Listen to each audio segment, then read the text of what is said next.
Good evening, folks. Keith here. Hoping everybody's having a good day, enjoying life, living life, loving life. Was on earlier and talking about the trust in banking. And today I wanted to talk to everybody about you and your. We always think about all these bills and everything, and many of us know about these Federal Reserve notes being promised to pay and are not making the payment. And so today I wanted to get on and talk to everybody about this whole predicament and where it starts. And we all know a lot about the birth certificate and everything. But when it's when we turn 18 years of age and we sign that SS5, the Social Security application. And so we're going to take a look at that first, because I want to show you something on there.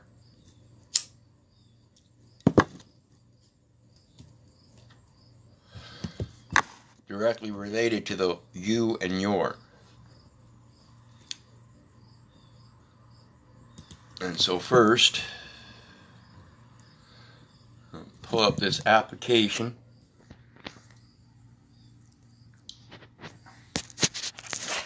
And this here is the PDF of the application online.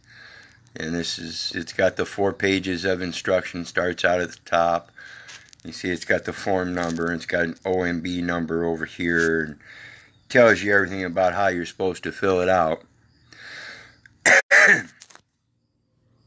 And it says right there, and we see the word you first off.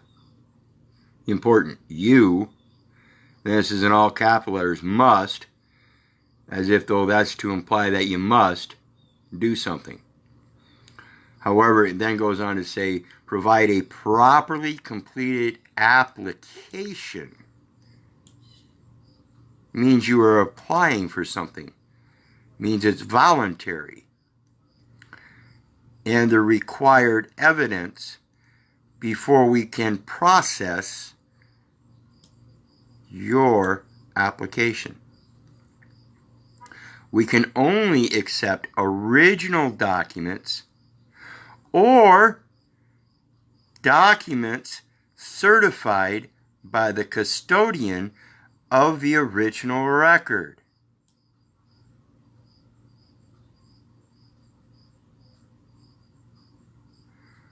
We can only accept the original documents or documents certified by the custodian of the original record.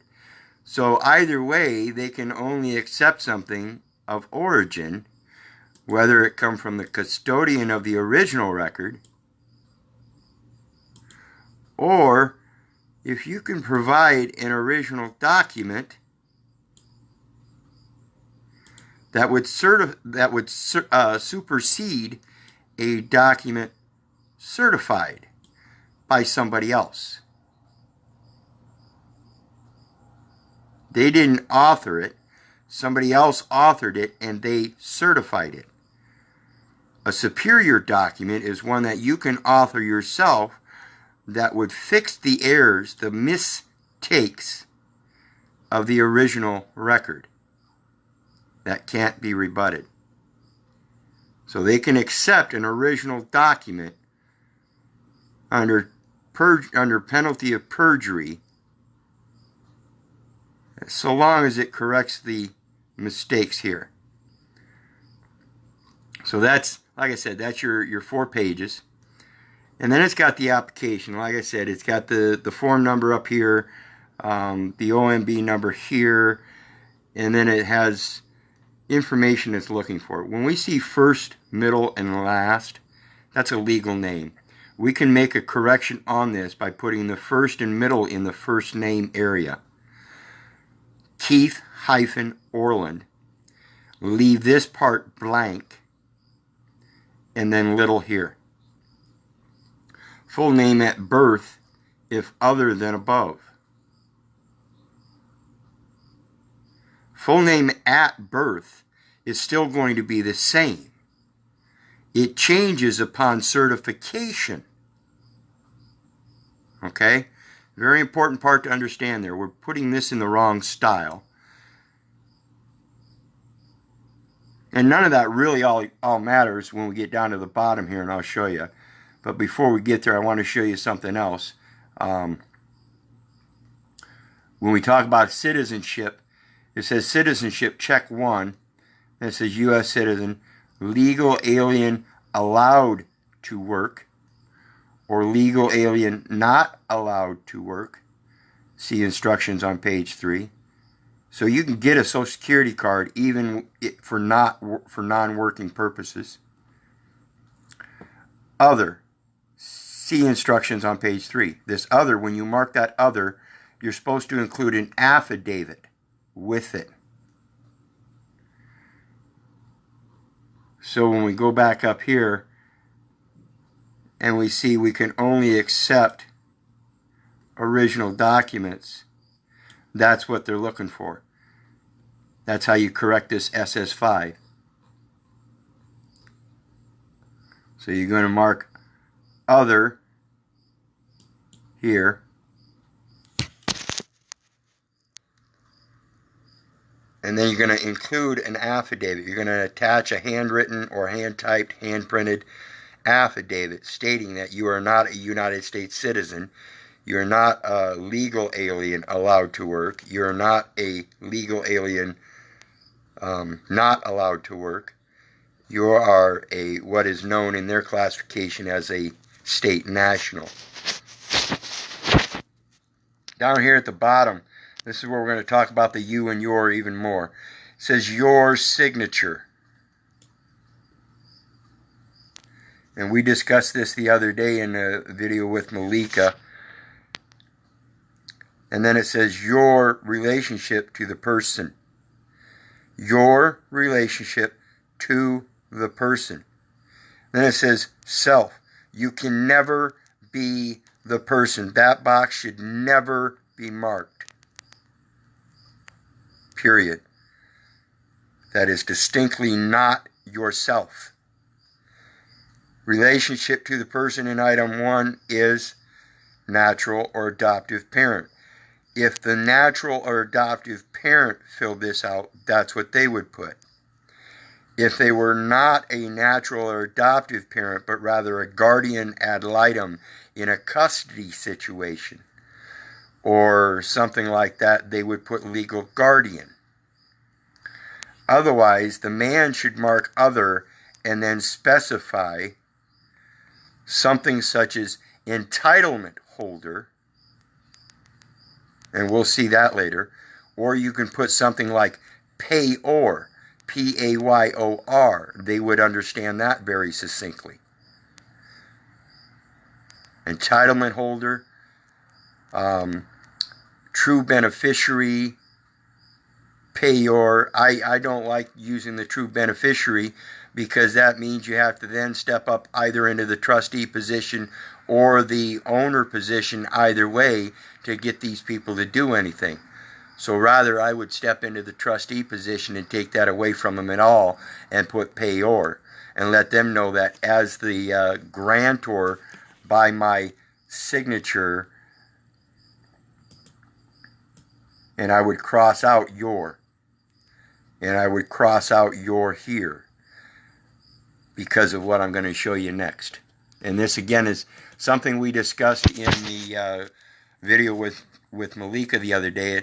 This is Title 20 of the Code of Federal Regulations 422.104, and we see it's employees' benefits. Why are we considering ourselves employees? Because of that application. That's a Social Security Administration application, and it has a number on it from the Office of Management and Budget. That's a federal program operated under the Government Accountability Office, and they issue the documentation that is used by the Comptroller General, who is also regulated under the Office of Management and Budget and the Government Accountability Office. Okay? So they have an Office of Management and Budget number, and they're wanting you to fill this out for their budget purposes, and therefore they are going to presume that you are an employee by filling this out. You have to let them know this little box down here is very important. Notice they have you sign it first. Box 17 is your signature, and then after your signature, they have section 18 that they want you to fill out. This is inherently wrong. Your signature should always be last.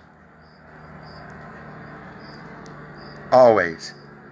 We can't correct this on here in that format, but we can in the affidavit that we attach to this. So again, cross out your, and it says relationship to the person, and then you put other, specify, entitlement holder, or payor. Otherwise, they're going to presume that you are a guardian ad litem, a natural or adoptive parent, or self, showing that you're obviously confused, or that you are already an employee here or here, some way, somehow. These people all have Social Security numbers. That's how they're operating in commerce, and they don't know it themselves. To correct it yourself, we're going to put entitlement holder or payor. And again, that's going to be consistent with the language you use in the affidavit you'll attach for nationality. I am the payor, or I am the entitlement holder of the public trust. Whatever. Again, that's why it's important to learn this stuff. Anyway, it says employee benefits. It says who can be assigned a Social Security number. Persons eligible for SSN assignment. Who's doing the assigning? You're the one that's signing. Are they signing anything? So who did the assignment? And then it says we can assign you a Social Security number if you meet the evidence requirements in 422.107. And you are. So we're not even going to look at this 422.107. We're not going to be concerned about this because right off it says, and you are a United States citizen. No man can be a United States citizen. A United States citizen is the conferring of a nationality upon the person. It can never come off of the paper. Ever. You can only act or perform under an obligation as a United States citizen. And that's why a lot of times they say in regards to the Social Security Administration, you got to go in and fill something out in person. Then it goes on to say an alien lawfully admitted to the United States for permanent residence, res, body, identification, in person, or under authority of law permitting. Realize right here, they're recognizing that they have or under other authority of law. They realize they don't have the ultimate authority of law. You to work in the United States. That's different than to. Describes how we determine if a non-immigrant alien is permitted to work in the United States. Again, in person. To operate banking activities or banking duties I spoke about this in my video earlier today. Banking duties of the United States in person. Okay? So, back up here, we see this is blue line highlighted. And so we checked that out the other day, and it showed us U means an individual who owes a debt to the United States within the scope of this subpart.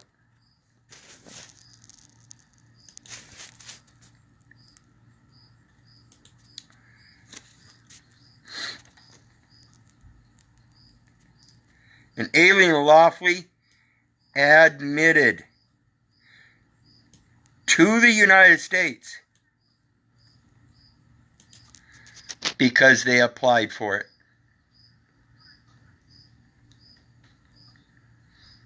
This is an application of employment in person for the United States through that trust I spoke of in my video earlier today, of the state Social Security agencies, the State Social Security Administration, the federal government, which is known as the United States, and it's all done for transfers of federal tax purposes. So the trust involves the Social Security Administration, the United States, and the IRS. And it's all done through the Government Accountability Office that puts out Office of Management and Budget forms for use by the Comptroller General. Okay? Now, when we look at this 422.104, it talks about 422, meet the evidence requirements in 422.107. We're going to take a look. Oh, wait a minute. It was the U. The U shows us the source is 422.402. So we're going to take a look at that source.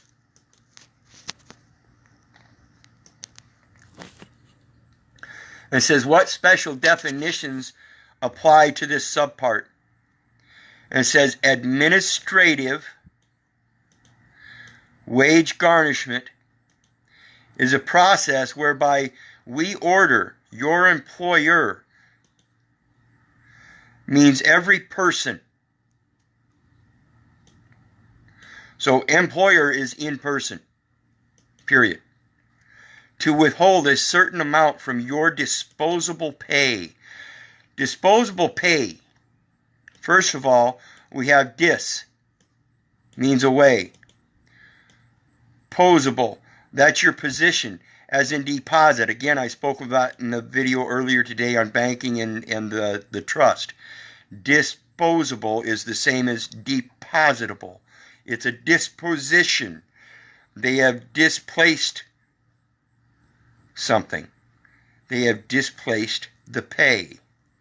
Disposable pay means that part of your total compensation, including but not limited to salary or wages, bonuses, commissions, and vacation pay from your employer after deduction of health insurance premiums and amounts withheld as required by law.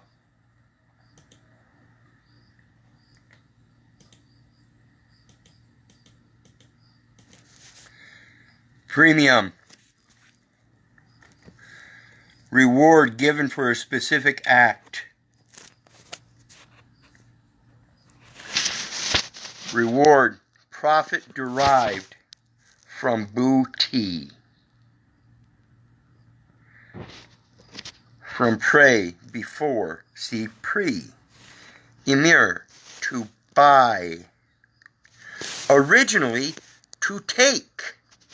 I'm sorry, the premium is a mistake.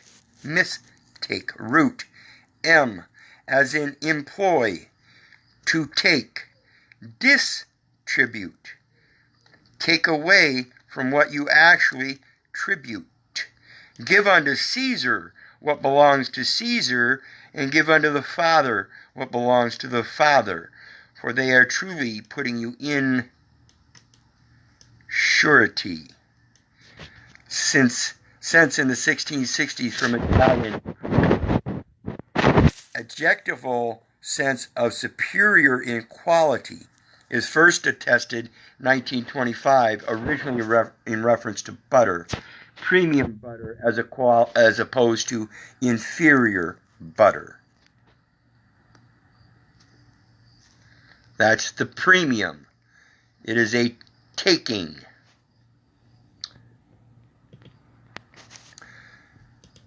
From your disposable pay means that part of your total compensation from your employer after taking of health insurance takings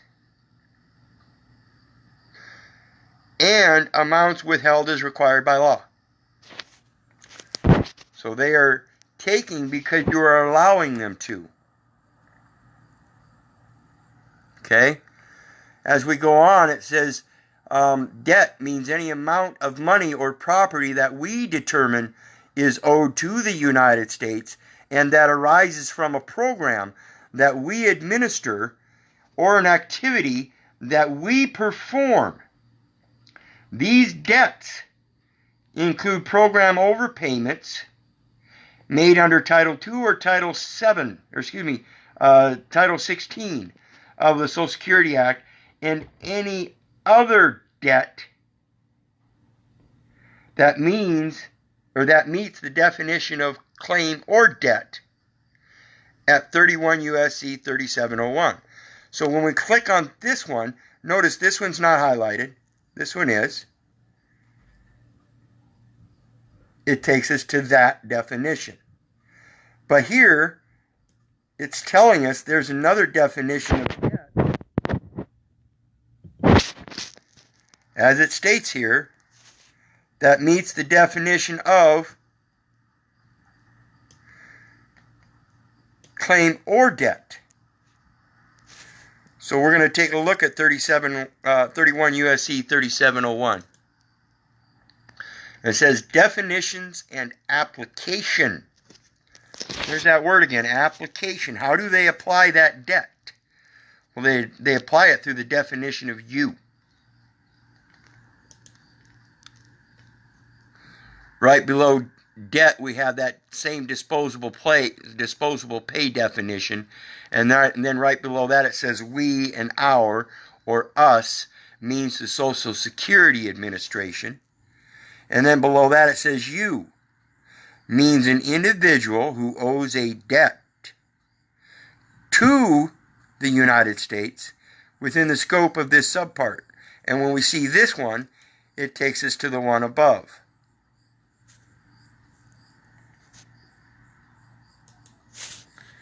Within this same section. But when we click on this one and go to 3701, we come upon here.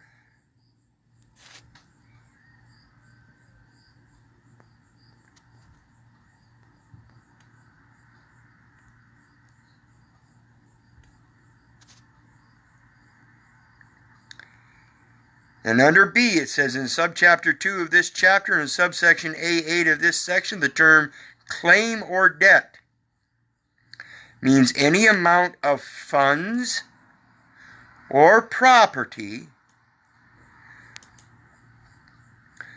that has been determined by an appropriate official of the federal government to be owed to the United States by a person, organization, or entity other than another federal agency. And then it goes on and says a claim includes.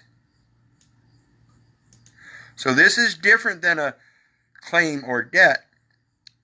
This is a claim includes without limitation funds owed on account of loans made, insured, or guaranteed by the government including any deficiency or any difference between the price obtained by the government in the sale of property. They obtained a price of the actual property and converted it through the sale of property known as services. When you signed up that application, Social Security 5 application, SS5, you signed up for services, health and welfare services, in which you agree to act in person as a citizen of the United States, and the amount owed to the government on a mortgage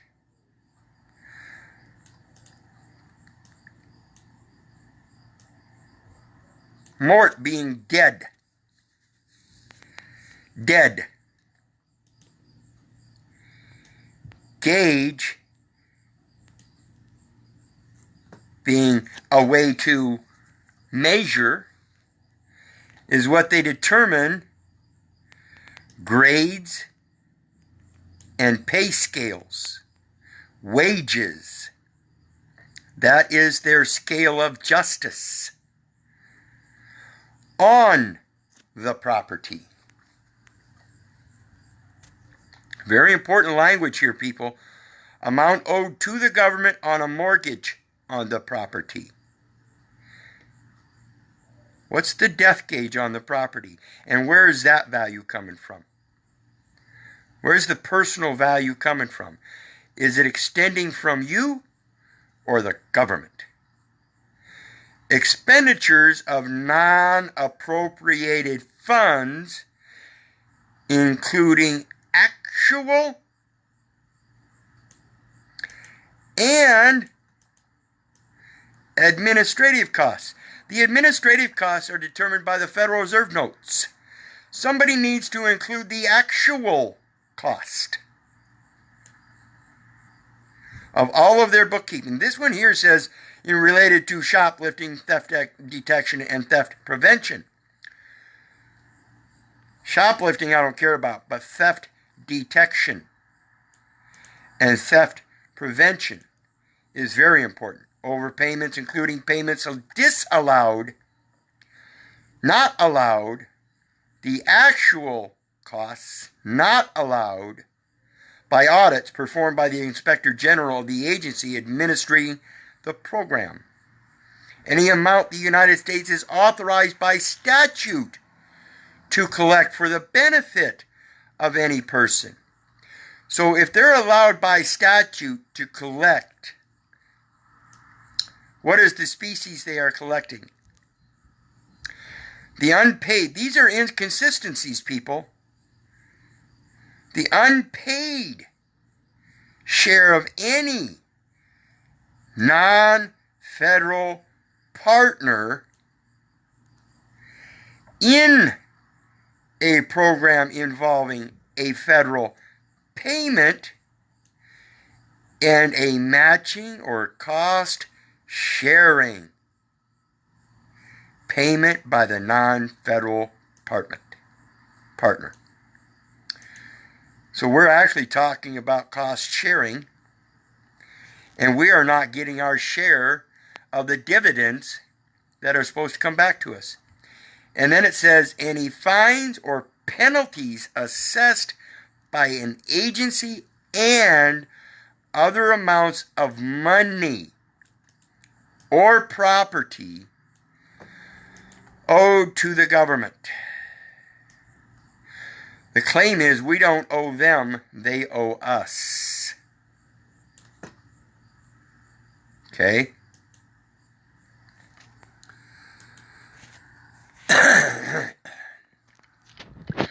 Under UCC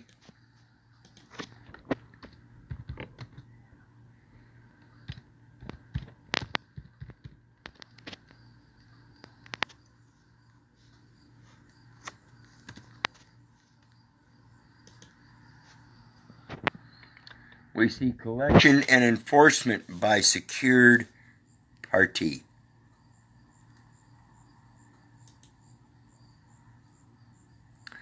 We're going to collect what has been overpaid with promise. We are no longer going to sit in this circulation of monetary currency, making promise or transferring, issuing, or giving promises to pay. We are going to enforce.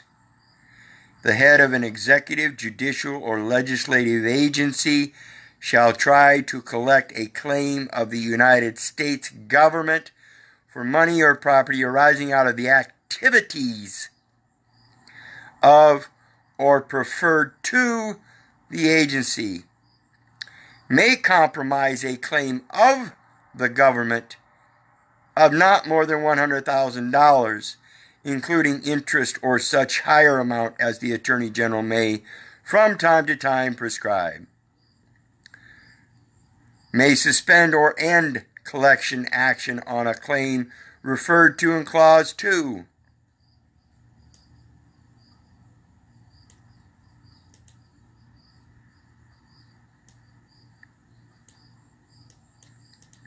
May.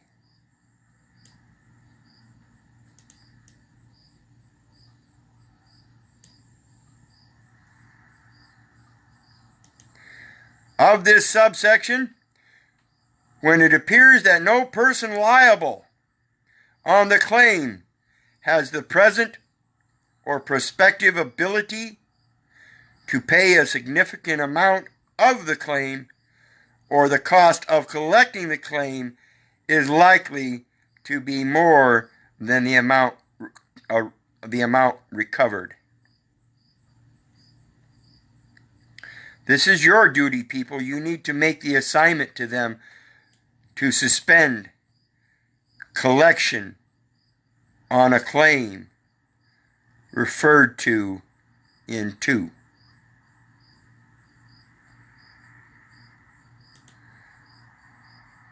Why? Appears that no person liable on the claim has the present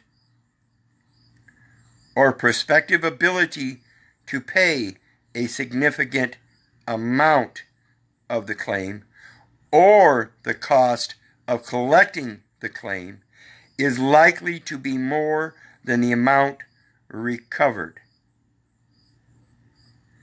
because their Federal Reserve notes have zero intrinsic value.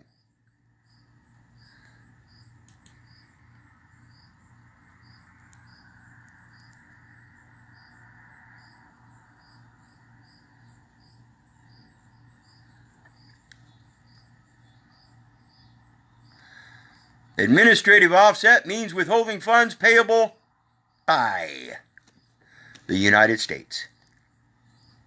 How can you pay through an administrative offset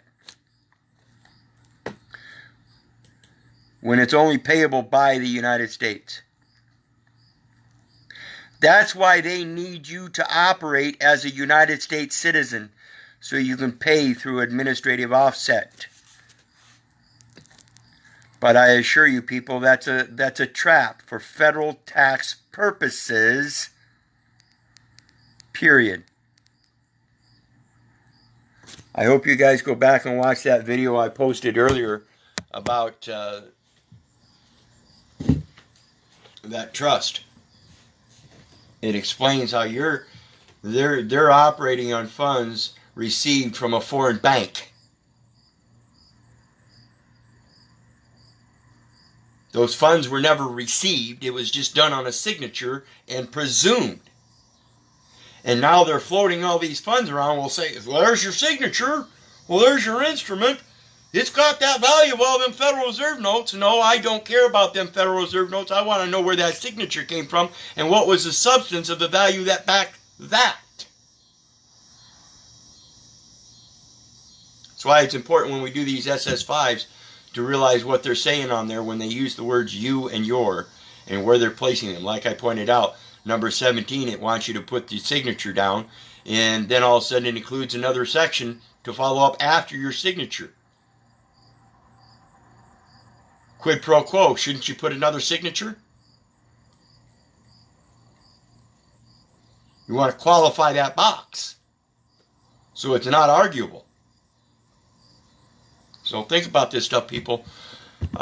If anybody has any questions, feel free to get a hold of me. I know a lot of times I go through this stuff a little quick and people don't comprehend it, but that's why I say feel free to contact me and ask me questions. I'll be posting my other forum links in the title to the post when I get done here. Feel free to hit that PayPal link. I could sure use some love. Send some love through the PayPal. And in the meantime, remember, that's not a requirement. I would certainly appreciate it, but I also appreciate you sharing the information and the forums and the videos and all that as well.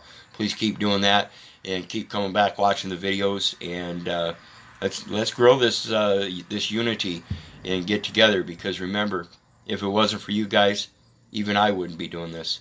So God bless. Have a great day. We'll see you next time.